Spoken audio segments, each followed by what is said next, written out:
한동훈 법무부 장관의 서울 강남 아파트에 괴한이 침입해 문 앞에 흉기 여러 벌을 두고 간 것으로 알려졌습니다. 새날은 한 장관이 국회 법제사법위원회 법무부 국정감사에 출석한 날이었는데요. 경찰은 내부 CCTV 영상을 분석을 통해 용의자를 추적 중에 있습니다.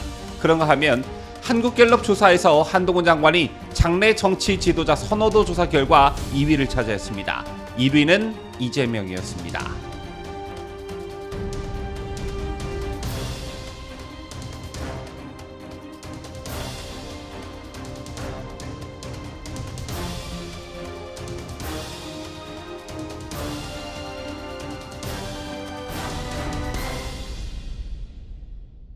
시청자 여러분 안녕하십니까? 뉴스데일리 베스트 민앵커입니다.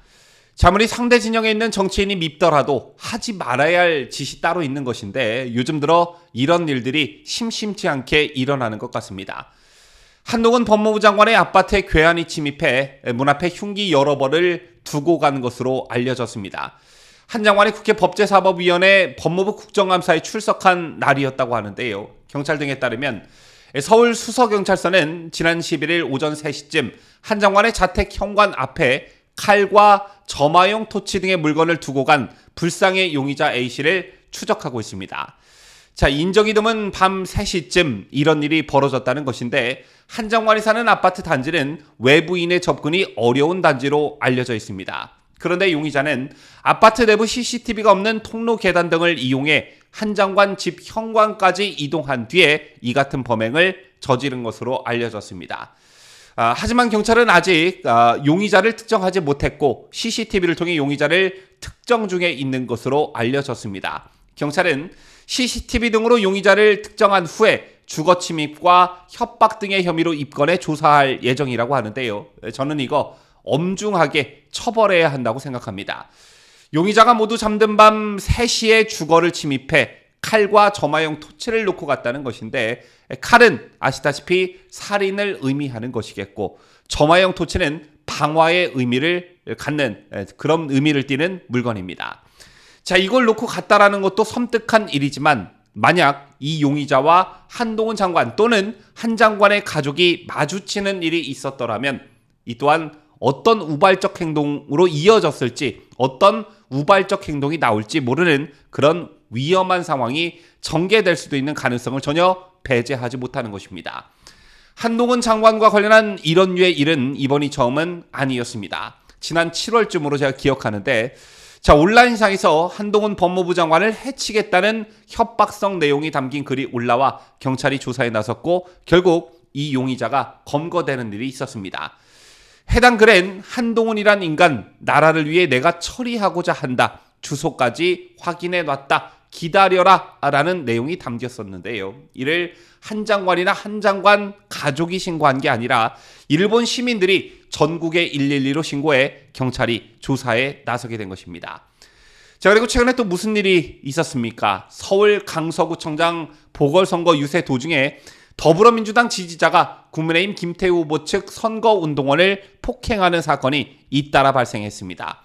40대 남성 A씨가 강서구의 한 유세 현장에서 김 후보 측 선거운동원 2명을 폭행해서 현행범으로 경찰에 체포되는 일이 있었습니다.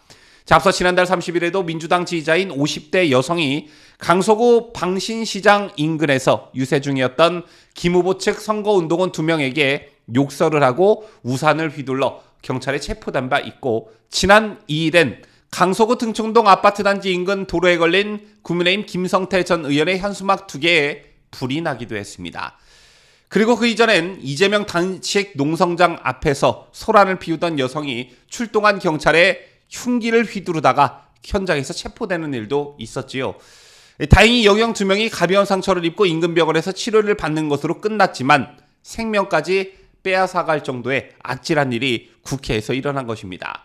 왜 이런 일들이 유독 좌파 진영 쪽에서 일어나고 있는지 한 번쯤 깊게 생각해봐야 할 문제라고 저는 봅니다.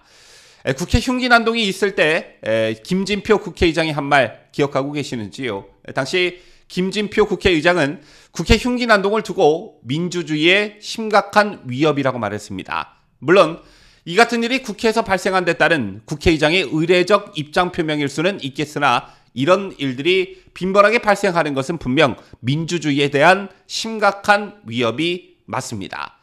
상대 진영에 있는 정치인이나 내가 좋아하는 정치인과 대립각을 세우는 정치인에 대한 테러와 협박이 더 이상 용인되는 그런 사회가 돼서는 절대 안 된다는 것입니다. 자, 오늘 한국갤럽의 여론조사 결과가 하나 발표됐습니다. 장래 정치 지도자 선호도 조사에 대한 결과였는데요.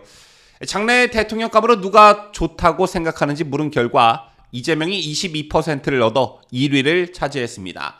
19%를 득표한 직전 조사 때보다 3%포인트 상승했고요. 한동훈 법무부 장관은 14%의 응답률로 2위를 차지했습니다. 작년 6월 2주차 조사에서 처음 이름을 올린 뒤 가장 높은 응답률을 기록한 것입니다. 자, 이어 오세훈 서울시장이 4%, 홍준표 대구시장 3%, 안철수 국민의힘 의원 2%, 그리고 이낙연, 원희룡, 김동연, 이준석 등이 1%를 기록했습니다. 이상하게 이번 조사에서 유승민의 이름이 안 보이던데요. 어쨌든 누누이 말씀드리지만 다음 대선을 3년 넘게 남겨둔 시점에서의 이런 여론조사는 그냥 재미로 보시는 게 맞지만 선출직에 한 번도 나선 적이 없는 한동훈 장관이 높은 지지율을 기록하고 있다는 것에는 시사하는 바가 크다고 볼 수 있습니다. 차기 대권주자로 오래전부터 이름이 오르내린 오세훈 서울시장과도 10% 차이가 나오고 있는 것인데요. 자, 앞으로 이재명의 사법 리스크 내지 재판 리스크가 상당 기간 이어지면 이어질수록 이재명과 한동훈 장관의 대립 구도는 점점 심화될 것으로 보여집니다. 자, 각종 비리 혐의로 얼룩진 이재명과 범죄자 잡는 이미지가 강한 한동훈 장관, 지난 대선 역시 윤석열 대통령과 이재명과 관련해서 범죄자와 범죄 잡는 검찰 이미지가 고착화되기도 했었지요.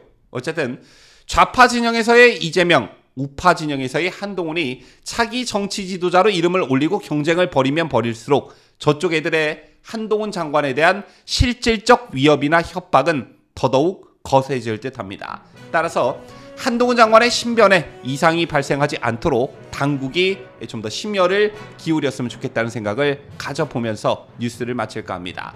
지금까지 저는 자유대한민국을 소화하는 뉴스데일리 베스트 민앵커였습니다.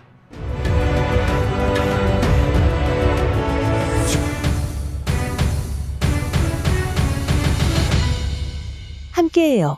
뉴스데일리 베스트.